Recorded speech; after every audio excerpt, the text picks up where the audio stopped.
एक बार की बात है, एक राज्य में एक राजा और रानी रहते थे।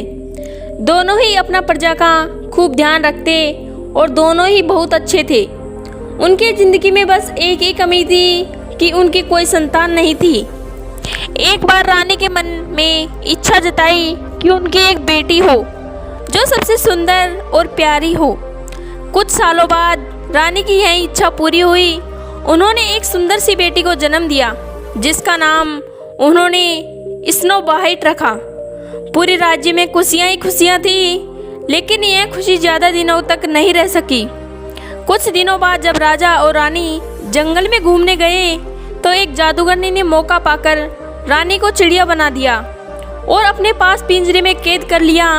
रानी के अचानक गायब होने से राजा को लगा कि रानी की मौत हो गई।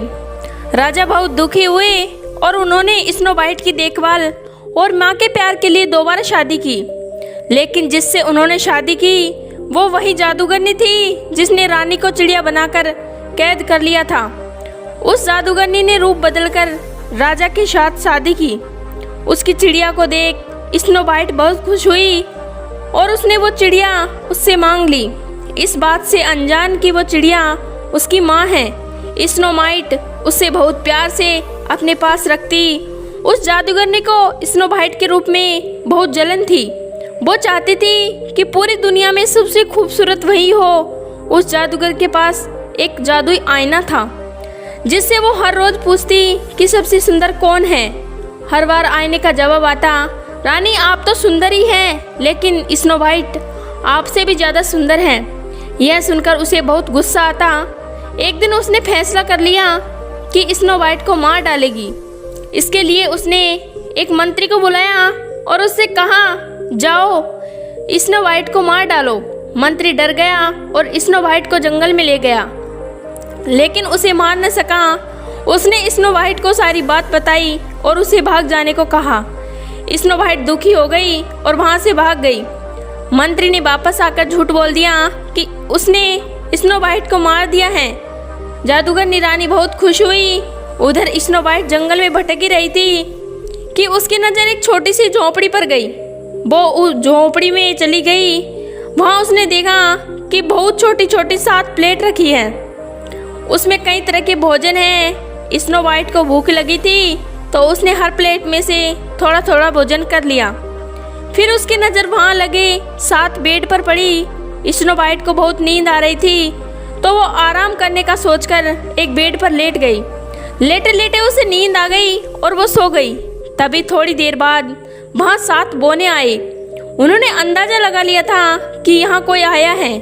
जैसे ही उसी की नज़र स्नो वाइट पर पड़ी, उसकी खूबसूरती देखकर बौने उसे देखते ही रह गए। तभी स्नो वाइट की नींद खुली तो उसने डरते हुए बौनों को सारी बात बताई। बौने उसकी बात सुनकर चौंक गए और उन्होंने कहा, स्नो वाइट अगर तुम हमारे लिए हमेशा अच्छा खाना बनाओगी और हमारे घर का ख्याल रखोगी तो तुम हमारे साथ रह सकती हो। स्नो वाइट ने उनकी बात मान ली और सब खुशी खुशी रहने लगे। एक दिन उस जादूगरनी ने फिर अपने जादुई आईने से पूछा कि सबसे सुंदर कौन है। बार वो बहुत खुश थी कि स्नो वाइट के मरने के बाद आईना उसी का नाम लेगा, लेकिन अफसोस ऐसा कुछ नहीं हुआ।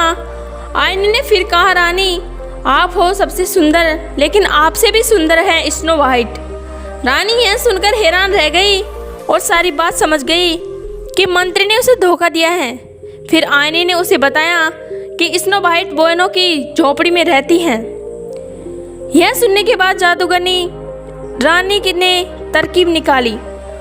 उसने जादू जहरीला सेब बनाया और उसे स्नो वाइट को खिलाकर उसे हमेशा के लिए सुलाने को सोचा। वो अपना रूप बदलकर स्नो वाइट के पास गई। उसने स्नो वाइट को सेब खरीदने को कहा और खरीदने से पहले उसे चखने के लिए वो जहरीला सेब दिया। स्नो वाइट उसे बूढ़ी औरत समझकर मना नहीं कर सकी और उसने वो जहरीला सेब चख लिया। सेब चखते ही स्नो वाइट की तबीयत बिगड़ने लगी और उसी भी वो जादूगरनी अपनी असली रूप में आ गई और स्नो वाइट के सामने हंसने लगी। स्नो वाइट अपनी सौतेली माँ को देख हैरान रह गई और गहरी नींद में चली गई। उसके कुछ देर बाद वहाँ बौने आए और स्नो वाइट को वहाँ पड़ा देख और दुखी हो गई। उन्हें लगा स्नो वाइट उन्हें हमेशा के लिए छोड़कर चली गई। उन्होंने उसे दफनाने का सोचा, लेकिन उनका मन नहीं माना। उन्होंने उसे एक शीशे के ताबूत में रख दिया। तभी वहाँ राजा के दोस्त का बेटा, जो एक राजकुमार था, वो आया। स्नो वाइट को देख वह चौंक गया और बहुत दुखी हुआ। उसने बोनो से स्नो वाइट के बारे में पूछा और दुखी होकर स्नो वाइट को ताबूत समेत अपने साथ ले जाने के बारे में पूछा। सारे बोने दुखी हो गए। उन्होंने ताबूत का शीशा खोला और राजकुमार ने स्नो वाइट पर प्यार जताते हुए उसके हाथ को चूमा। इतने में स्नो वाइट को होश आ गया। स्नो ने सबको देखा, अपनी सारी बात बताई। सब समझ गए कि जादूगरनी सौतेली माँ की वजह से ही ऐसा हुआ है। वो बोने जादूगर बनकर राजा के दरबार पहुँचे और उन्होंने कहा कि उन्हें पता है कि रानी को खूबसूरत बनने का शौक है। वो उन्हें बहुत खूबसूरत बना सकते हैं, लेकिन उन्हें उनके साथ चलना होगा।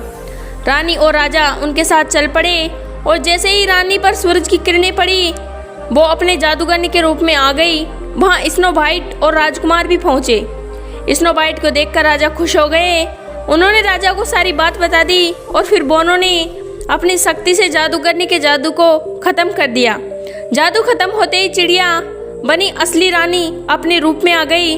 राजा और स्नो वाइट रानी को देख बहुत खुश हुए और जादूगरनी को बंदी बनाने का आदेश दिया। इसके बाद राजा और रानी ने स्नो वाइट और राजकुमार का विवाह का आयोजन किया और बोनो को तोहफे दिए। सभी खुशी खुशी रहने लगे। इस कहानी से हमें सीख मिलती है कि बाहरी खूबसूरती ज़्यादा अंदर की खूबसूरती ज़्यादा मायने रखती हैं। यदि आपको मेरी वीडियो पसंद आई हो तो लाइक एंड सब्सक्राइब कीजिए। धन्यवाद।